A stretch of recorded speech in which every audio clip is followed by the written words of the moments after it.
तर मंडळी इथे कढईत 1 वाटी बदाम घातले, थोडंसं तूप घालून छान क्रिस्पी होईपर्यंत भाजून काढून घेतले। यानंतर इथे अशी सुकी खजूर घ्यायची। आता व्हिडिओत दाखवल्याप्रमाणे सुरीने कट देऊन खजुरामधली बी अशा प्रकारे काढून घ्यायची। नंतर भाजलेला 1 बदाम घ्यायचा आणि अशा प्रकारे खजूरमध्ये घालायचा आणि व्यवस्थित पॅक करायचा। आता इथे मी डार्क चॉकलेट घेतलंय, ते व्यवस्थित आपल्याला बारीक कापून घ्यायचंय। नंतर गॅसवर एका भांड्यात पाणी गरम करायचं, यावर 1 वाटी ठेवली। या वाटीत कापलेलं डार्क चॉकलेट घालून थोडा वेळ वितळून घ्यायचं।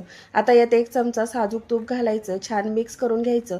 बदाम स्टफ केलेली खजूर घ्यायची आणि या डार्क चॉकलेट मध्ये मस्त अशी घोळवून घ्यायची आणि बटर पेपरवर अलगद ठेवायची। अशाच प्रकारे इतरही खजूर डार्क चॉकलेट मध्ये घोळवून एक एक करत बटर पेपरवर ठेवले। आता याला फ्रीज मध्ये थोडा वेळ सेट होऊ द्यायचं। फ्रीज मध्ये आता हे छान सेट झालं तर इथे तयार आहे नेहमी चॉकलेटचा हट्ट करणाऱ्या लहान मुलांसाठी घरच्या घरी असं हेल्दी खजूर चॉकलेट। तर रेसिपी नक्की ट्राय करा आणि कमेंट करून सांगा कशी झाली ते। धन्यवाद।